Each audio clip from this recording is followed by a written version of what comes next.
La question de Ephraim. Bonjour, j'aimerais savoir c'est quoi le but d'un sacrifice. Comment est-ce qu'avec un sacrifice on peut expier nos fautes? Tu parles d'un sacrifice de bête à l'époque du temple. C'est cela. Alors le Ramban, Nachmani, dit que c'est un des grands secrets de la Torah. On va essayer un peu de... Un peu. Parce que c'est certain que l'essentiel nous manque.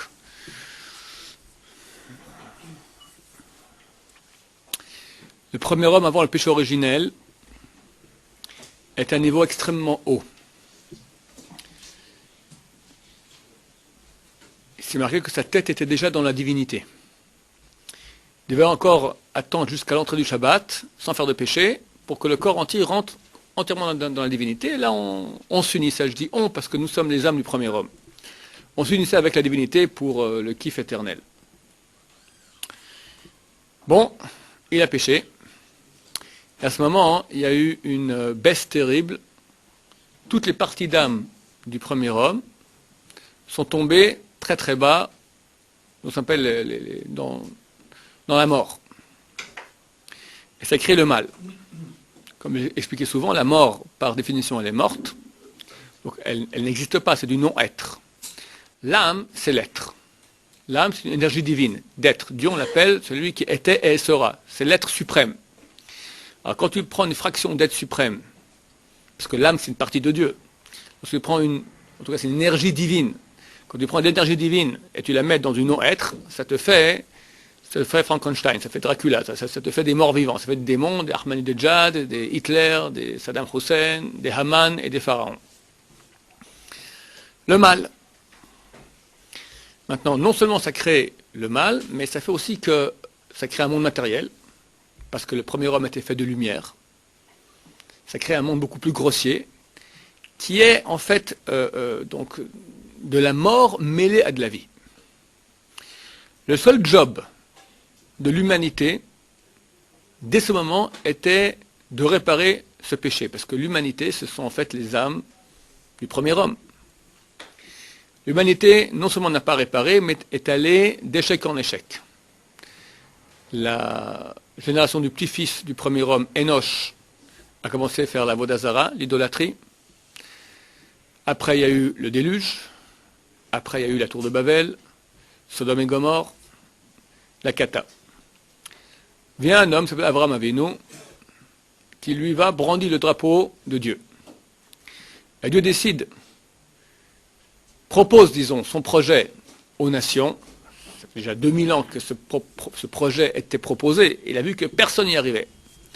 Donc il choisit Abraham et sa descendance pour que eux fassent l'essentiel de ce tikkun, de ce job, de faire ressortir toutes les étincelles de sainteté, de vie, de faire sortir de la mort. Parce que lorsque tu ressors des étincelles de vie de la mort, qu'est-ce qu'il reste?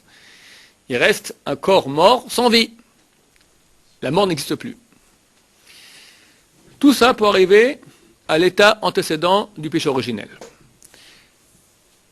Am Israël, par la souffrance de l'esclavage en Égypte, par acceptation de faire les certaines méthodes qu'ils avaient en terre d'Égypte, plus en sortant d'Égypte, par enfin le grand dévoilement de lumière qu'il y a eu au don de la Torah au Mont Sinaï, sont arrivés à cet état-là.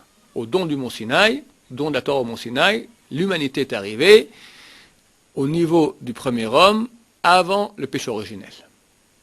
Mais comme le mal, avant le péché originel, le serpent avait comme un certain impact, là aussi, il garde un certain impact, il vient 40 jours plus tard, et il fait repêcher le peuple d'Israël, ils font le veau d'or. Et on est de nouveau, tout retombe, tout se casse, et on doit tout recommencer à zéro. Et depuis ce jour-là, nous, Am Israël, et l'humanité dans les 7 lois noachides, mais Am Israël, spécialement avec 613 mitzvot qu'ils doivent faire, ont comme seul job de faire remonter les étincelles de sainteté vers leur source. C'est le travail que nous faisons par l'étude de Torah, le travail que nous faisons par les mitzvot, le travail que nous faisons par la tchouva. Tashuv, hey, hey, c'est la dernière lettre du nom de Dieu. C'est une partie divine qui est tombée dans le mal, d'accord? Tashuv, hey, on fait remonter. Une femme qui est nida, par exemple, elle a une certaine sainteté qui la quitte. Il y a de la mort. C'est quoi de la mort? C'est quoi la mort? La mort, c'est chaque fois que tu as un potentiel de vie qui est non utilisé, d'accord? C'est raté. Une femme, lorsqu'elle est en possibilité d'amener un enfant, elle a un potentiel de vie. lorsqu'elle reçoit sa menstruation, ça veut dire que cette potentialité n'a pas été utilisée, donc il y a de la mort. Donc elle est moins en état de sainteté. On appelle ça nida. Nida, nad, hei. Le hei est parti. Quand elle va au mikvé c'est 4 lettres. Mem, kuf, vav, hei. Mem c'est maim, kav c'est une voix, hei. Par l'eau, elle se rebranche au hei. Parce que la relation avec une femme qui est nida est très grave parce qu'il manque une partie de Dieu et ça fait des court-circuitages très graves au niveau de notre neshama. Par le mikvé, et seulement par le mikvé, pas par le baignoire, ni par la piscine, elle peut réitérer son statut de sainteté qu'elle avait auparavant. Donc c'est toujours cette histoire de sainteté qu'on fait remonter. Par la souffrance aussi, on fait cela, et par le fait de manger. Quand on mange, comme c'est écrit le Ben Ishraï, il y a 2 grandes pensées qu'il faut avoir. Une pensée que par le fait de manger, on fait un birour, on fait une sélection entre l'étincelle de sainteté et les parties mortes. Qu'est-ce qui se passe au niveau de la digestion quand on mange? Au niveau de la digestion, il y a une séparation entre tout ce qui est utilisable comme énergie passe dans le sang, et le reste, les déchets, passent aux toilettes. D'accord? D'ailleurs, ce résidu qui reste, les excréments, sont extrêmement impurs. Il est interdit de la Torah, même de penser, je ne dis pas même parler à plus forte raison, mais même penser des paroles de sainteté à côté d'excréments. Même si maintenant, tu es par exemple ici à l'entrée de la yeshiva, tu as un excrément qui est à 1 kilomètre. Tu sens rien, tu vois à peine, mais il est là en face de toi, d'accord? Enfin, il faut comme le voir, j'imagine, c'est interdit. Alors, je crois que si c'est pas clair si c'est d'Oraïta ou de Rabbanan, en tout cas c'est interdit. Pourquoi? Parce que la pensée de Torah, c'est la sainteté en elle-même. Maintenant, l'excrément, on a enlevé de lui tout ce qu'il y avait comme puissance sainte, c'est le résidu impur. Quand tu penses maintenant par le Torah, quelque part, lui, il happe cela de nouveau. De nouveau, tu fais passer des étincelles de sainteté dans l'impureté. Bon, le boulot est tout à refaire. De même que nous faisons une séparation, une sélection au niveau digestif physique entre ce qui est énergétique et résidu, de même au niveau spirituel. Il y a une partie, quand on mange, il y a une partie spirituelle. Tout ce qui vient en énergie maintenant repart à la source, et l'autre partie reste dans la mort. C'est pour ça qu'il est très important de manger Shabbat beaucoup. Pourquoi? Pas trop non plus, mais manger plus, parce que Shabbat, vu qu'on a un supplément d'âme, on a une sainteté supplémentaire qui nous permet de faire cette sélection de façon beaucoup plus puissante que les autres jours. Spécialement en mangeant du poisson. Pourquoi? Parce que le poisson, c'est le seul animal qui est, on va dire, au niveau de sa concentration. En passant, c'est la raison de la cacheroute. Pourquoi est-ce qu'un animal est cachère, un autre n'est pas cachère?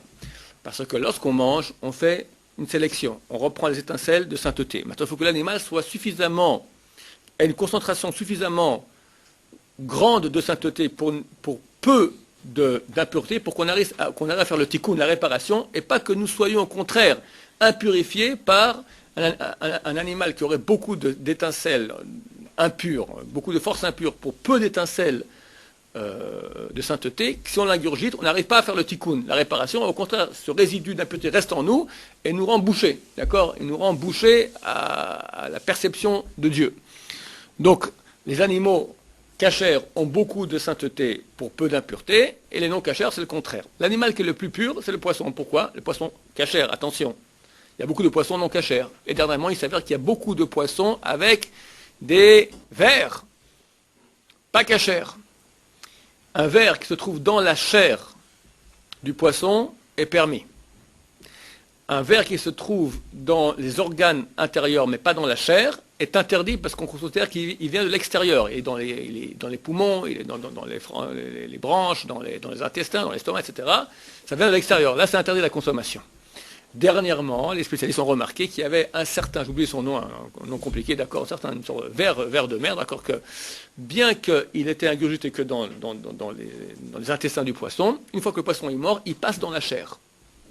Et dès lors, on peut acheter maintenant du poisson que dans les poissonneries cachères, dans lesquelles ils vérifient exactement d'où est la provenance. Est-ce que ça vient d'une mer qui est infectée, pas infectée, d'une piscine qui est infectée, pas infectée, ils vérifient, ils regardent, etc. Il faut faire attention, parce qu'un ver de terre, c'est que 4 fois manger du porc en gravité. Un ver de mer, d'accord? Un ver de terre, c'est 5 fois. Un ver volant, tout ce qui est moustique, voilà, c'est 6 fois. Si je me souviens bien, c'est comme ça, d'accord? la gravité, c'est comme une fois mangé du porc, fois 4, fois 5 ou fois 6. Ça, c'est si le poisson est cachère. Beaucoup de poissons ne sont pas cachères. L'innocente boîte de thon. D'accord? Sans parler du problème de bichoul goïm, que c'est décliné par des goïm, il y a un problème là-dedans. Mais est-ce que c'est du thon? Le nom thon, d'accord, revient sur environ 94 sortes de poissons, dont 7 uniquement sont cachères. Donc, de fortes chances que lorsque j'achète une boîte de thon, c'est pas du thon, c'est de l'espadon, c'est du à peu près thon, c'est une variante, d'accord, qui n'a pas d'écaille, qui est non cachère au même titre que le porc. Donc, le poisson cachère a l'avantage qu'il se mange tel qu'il est. Le seul animal qui n'a pas besoin de cachérisation supplémentaire, parce qu'il a tellement d'étincelles pures par rapport à tellement peu d'étincelles impures, qu'on peut le manger tel qu'il est. Pas besoin de l'égorger, pas besoin de faire une salaison, d'accord? Il n'y a pas de problème. Donc c'est bien de manger du poisson Shabbat, vu qu'on a une capacité de réparation de l'aliment beaucoup plus grande, et vu que le poisson est un aliment qui se répare facilement, donc c'est bien de manger du poisson aux 3 repas de Shabbat.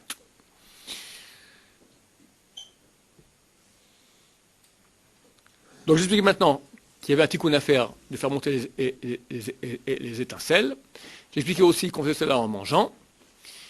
Et il est marqué que notre table est un autel. À l'époque du temple, c'était l'autel au temple qui expiait nos fautes. Aujourd'hui, c'est notre table. Pourquoi? Parce que le même job qu'on faisait avec les sacrifices au temple, c'est ce qu'on fait aujourd'hui à table.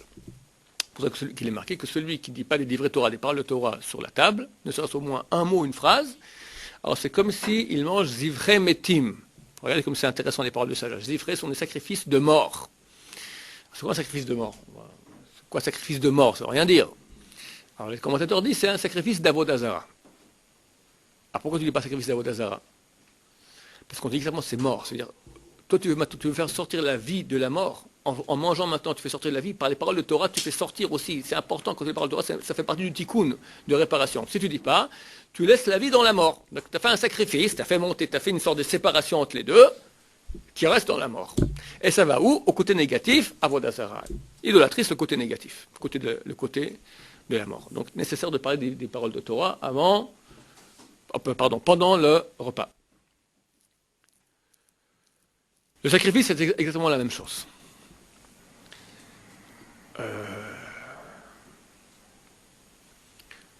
Le veau d'or, c'est exactement la chose qui a fait donc l'éparpillement de tous les étincelles de sainteté. Il faudra qu'on va sacrifier des veaux, des bœufs, toutes les mêmes sortes d'animaux, dont le nom d'ailleurs en hébreu est par.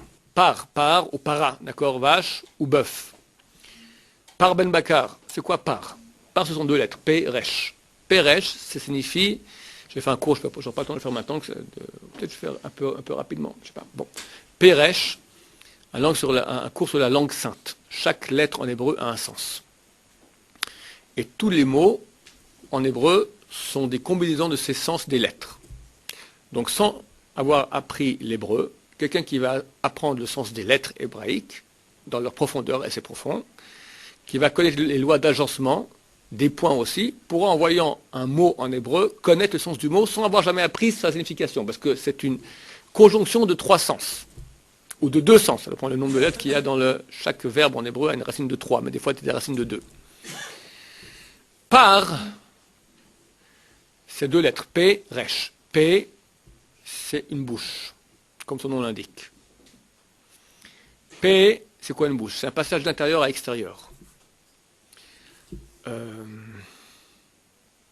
Il y a un autre argument pour savoir le sens de la lettre.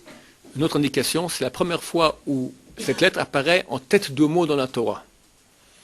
Alors maintenant, j'ai un trou de mémoire, c'est où qu'apparaît la première fois dans la Torah la lettre P en tête de mot?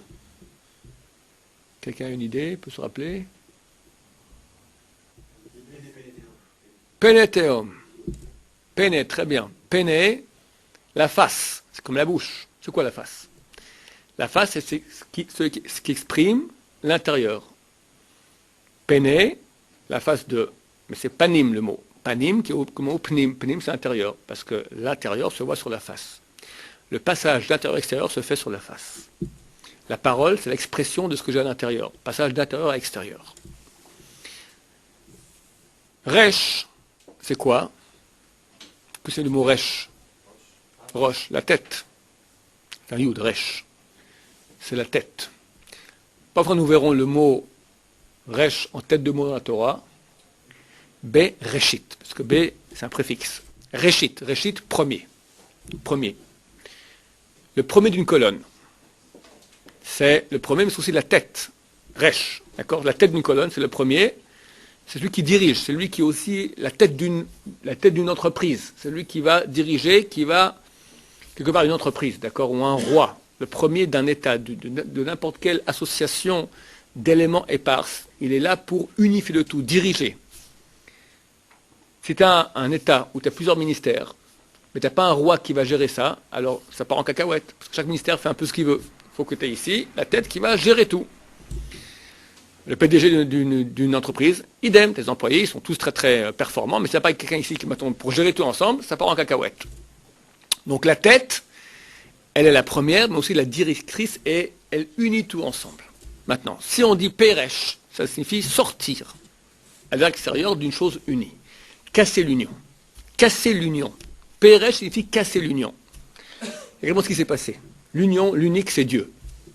Quand il y a eu le veau d'or, ou quand il y a eu le péché originel, il y a eu une cassure de cela, et toutes les étincelles de sainteté sont tombées très bas, éparpillées dans le monde entier. D'ailleurs, j'en ai déjà parlé dans quelques cours, le job de Am Israël, c'est quoi? C'est d'aller dans tous les pays du monde pour en retirer par l'étude de Torah ou par la souffrance, par le fait de manger simplement aussi, c'est un grand tikkun, en retirer toutes les étincelles de sainteté, tout ce qui est éparpillé dans le monde entier. C'est pour ça que le peuple d'Israël a été éparpillé dans le monde entier, et aussi qu'il a expulsé d'un endroit à l'autre pour faire ce ratissage d'étincelles de sainteté. Mais la vache, ça s'appelait pas avant? Alors, tu me poses une très bonne question. Tu dis que le parc, c'était avant le veau d'or, il s'appelait déjà en tant que parc. Pourquoi est-ce qu'ils ont fait un veau d'or et pas une grenouille d'or? C'est Hegel. Hegel, c'est le fils, d'accord, mais Chazal dit que vienne maintenant la mère du fils, et c'est la même chose, c'est la même chose. D'accord? Pourquoi?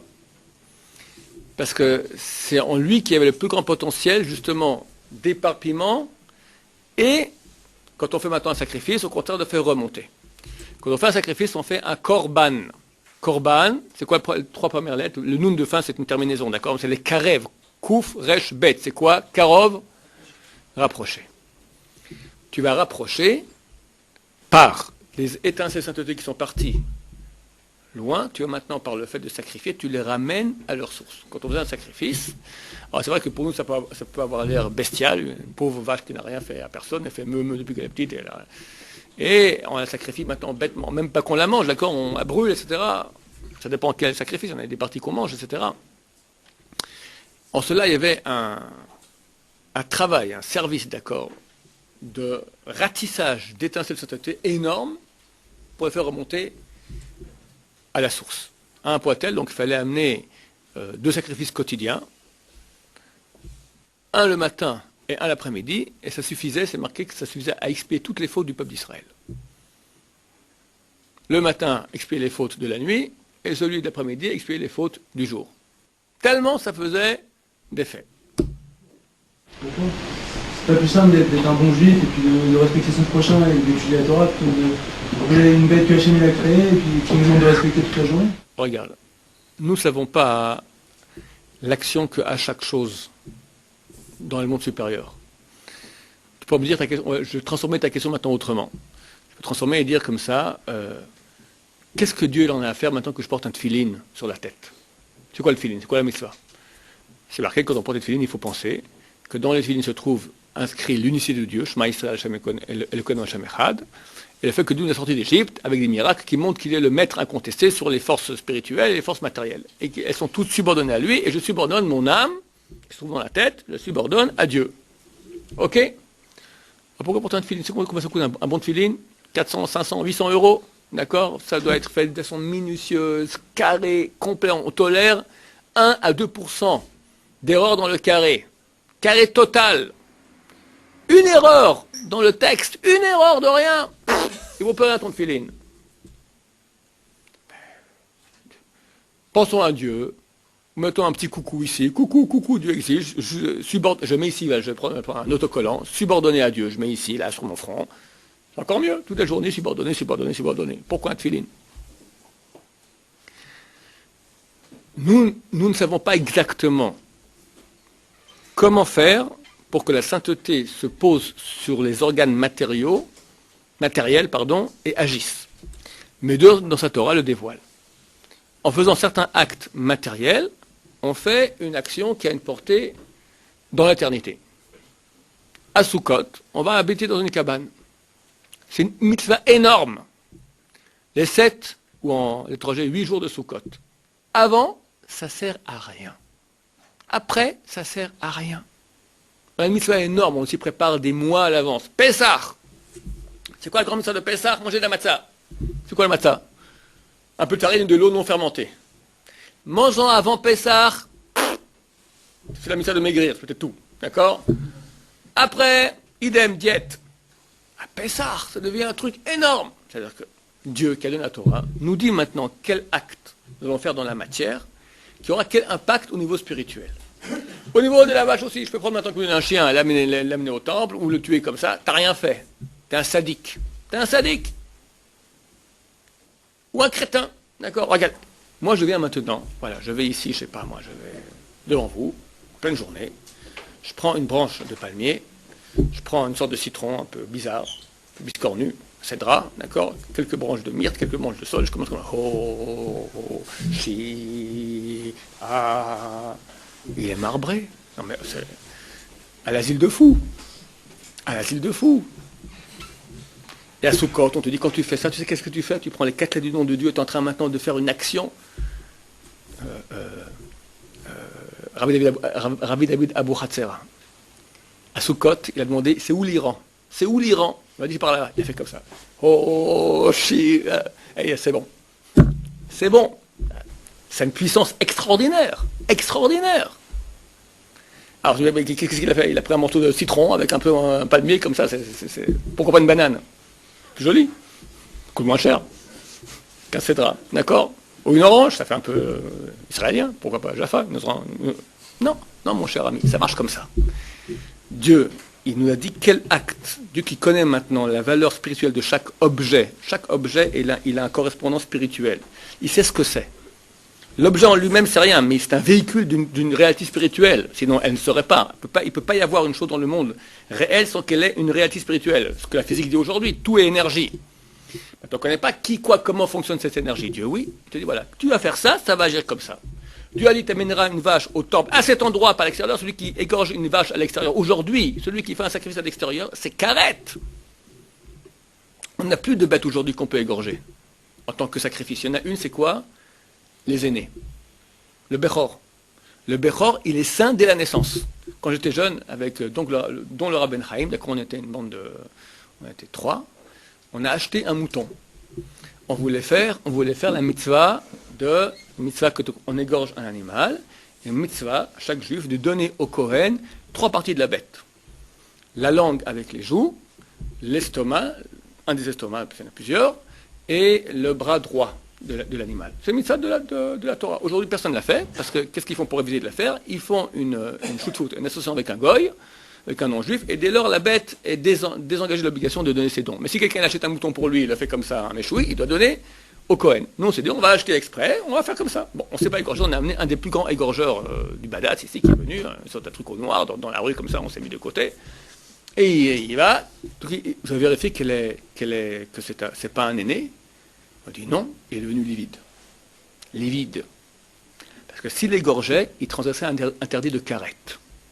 Égorger un animal aîné, un mouton, ou une vache, etc., aîné, c'est un issour carette, parce que tu as fait un sacrifice à l'extérieur du temple. On a vérifié là-bas au kibbutz, c'est bon, ils ont des registres, c'est pas aîné, hop, et on l'a égorgé, on a fait les cadeaux. D'accord? Pourquoi je te raconte ça? Il y a une réalité maintenant. Si tu égorges au temple, tu as fait une mitzvah énorme. Hors de l'endroit que Dieu a dit, c'est pas grand-chose, hein, c'est 50 amas sur 50 amas, un petit machin de rien du tout, c'est déjà plus rien. Donc on ne fait pas ce qu'on veut comme on veut.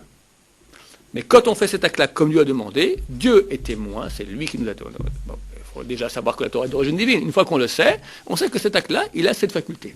Alors j'ai 2 questions. Oui, Jonathan. Pourquoi les actes qui paraissent si stupides? Non, mais j'imagine que, ok, tout le monde qui dénigre n'en a rien à faire, parce que ce sont des gens idiots. Quelqu'un qui comprend, qui peut vérifier que la Torah est d'origine divine, et c'est aisé de le faire aujourd'hui, il peut comprendre que les choses ont, comme j'ai dit, chaque objet est un véhicule d'une charge spirituelle. Et maintenant, il y a aussi le côté végétal, il y a besoin, et pourquoi ça, et pourquoi c'est. D'accord, on te dit, on est un autre intelligent. Et la vérité, c'est que ça vient au niveau de leur réalité, au niveau de leur nom. Comme j'expliquais auparavant, vu que le monde est créé par la langue de Dieu, la langue de Dieu, c'est la langue sainte, d'accord? Dans chacun de ces mots, tu as des valeurs. Tu peux voir par les valeurs, c'est ce que explique la mystique juive d'ailleurs. Voilà, l'oulav, ces 7 choses correspondent aux 7 sphères. D'accord? Les 3 myrtes, ça correspond à Abraham, Yitzhak, Yaakov, c'est Chesed, Gvura, Tiferet. Après, tu as Yosef et Aaron, c'est les 2 Aravot, c'est comme Netzach et Hod. Le Lulav, c'est Yesod, et le Etrog, c'est Malchut. Donc, tu vois, le Kabbalah, ça correspond à des choses. Et pourquoi? Parce que dans leur nom aussi, tu prends le mot Etrog, tu le mets en Gematria, ça correspond à ces mots, à ces noms de Dieu, On t'explique, la mystique juive va t'expliquer quelle est la portée de chacun de ces actes. Où ça agit comment? Maintenant, la Kabbalah, elle te dit maintenant, elle te dit à quelle réalité spirituelle correspond cet objet. Alors, comment tu vas agir maintenant sur la réalité spirituelle sans passer par le blessé? C'est impossible. C'est comme si maintenant tu vas te marier avec ta femme sans son corps. Il y a elle. Ben, ça ne marche pas. Ça ne marche pas. C'est Hachem lui-même qui décide quelle réalité spirituelle se rattache à quel objet. Ouais. Donc s'il a choisi ça, lui, entre guillemets, il s'en fout, parce que donc c'est que nous, on doit y trouver un espèce de sens. Pourquoi cet objet-là? Pourquoi ce sacrifice-là? Et pourquoi? Comment? Non, Dieu a mis cette réalité spirituelle dans cet objet. Non, oui, donc il veut donc qu'on le serve maintenant. Il aurait pu vouloir autrement. Soit une banane ou un étrog. Lui aurait pu vouloir autrement. Aurait pu vouloir. Maintenant qu'il a voulu ainsi. Il a voulu ainsi, c'est que nous, on doit comprendre quelque chose, quelque part. C'est ça la question, en fait. C'est quel intérêt pour nous? Où est la réalité dans un korban? Qu'est-ce que nous, on comprend? Parce que lui, de toute façon, ça ne change rien. Lui, ce qu'il aime, c'est la minutie du truc. Qu'on fasse attention, qu'on fasse ce que lui désire. Non. C'est pas que ça. Pourquoi Dieu a voulu que ce soit une part et une vache et pas je sais pas moi, un ours, d'accord? Bon, alors, c'est la question du pourquoi de Dieu. Il a voulu. Bon. Il y a certainement au niveau... Maïmonide, lui, va donner une explication beaucoup plus rationnelle aux choses. C'est-à-dire, quand tu as le sacrifice, vous pensez que c'est à ta place, etc., c'est toi qui aurais dû être en train d'être brûlé, en train d'être égorgé. C'est vrai, toutes ces choses-là sont vraies. Mais ça ne répond pas à la question pourquoi la vache et pourquoi pas un autre. Pour arriver à la vraie réalité, on est obligé de passer par la mystique juive qui va t'expliquer que cet animal-là, tel qu'il a été créé, tel qu'est son nom, et son nom exprime son essence, dans son essence, il correspond à cette réalité spirituelle. C'est Shem qui a décidé, mais une fois qu'il a décidé que c'est comme ça, nous on vit dans ce monde. Si ça avait été un ours, on m'aurait dit pourquoi pas la vache? D'accord? Alors une fois qu'il a fait la vache, il a voulu qu'il a fait la vache, terminé. La vache est la réalité spirituelle qui, elle, peut faire ça et pas l'ours. Tu me demandes pourquoi la vache a cette réalité spirituelle et pas l'ours? Je répondrai parce que Dieu a voulu ainsi. Pourquoi Dieu a voulu ainsi? Parce qu'il a voulu. Ça agit. Comme je te dis maintenant, quelqu'un il veut se rapprocher de Dieu sans la matzah à Pessah, sans le chauffard, sans la prière, sans rien. Ça ne marchera pas. Parce que ces trucs-là, ce sont des échelles qui fonctionnent. Quand Mashiach viendra, j'imagine qu'on pourra faire la Torah d'une façon différente. On doit faire la Torah, il y aura ces mitzvot aussi. J'ai raconté souvent que c'est marqué quand Mashiach viendra.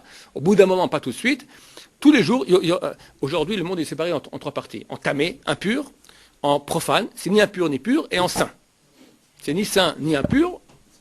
Profane, c'est chol, c'est pas. Tu manges une pomme, c'est permis. Il y a une mise à manger une pomme? Non. D'accord?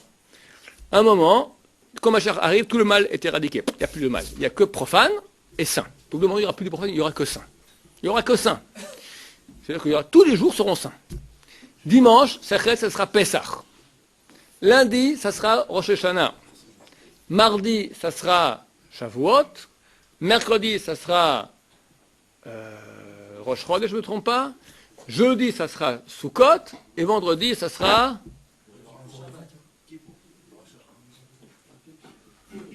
Qu'est-ce qu'il me manque encore dans le tas? Shmini Atzeret. Shmini Atzeret. D'accord? Il restera 2 fêtes, Purim et Yom Kippour, qui sont à un niveau encore plus haut, qui eux resteront une fois par année. Alors quoi? Tous les jours on va faire la matzah? Et tous les lundis on va faire comme ça? Non, il y aura la même lumière qui est à Sukkot, Pessah, elle viendra tous ces jours-là, et nous on aura une façon d'accéder au tikkun de cette lumière, de recevoir cette lumière divine, de façon X, Y, Z, que le Mashiach nous indiquera. Mais la Torah restera. Elle restera dans une autre configuration. Lorsque le monde il change, alors la configuration de la façon d'amener la lumière divine des 613 lumières divines qui correspondent aux 613 mitzvot, elle se fait différemment. C'est bon? Baruch Adonai.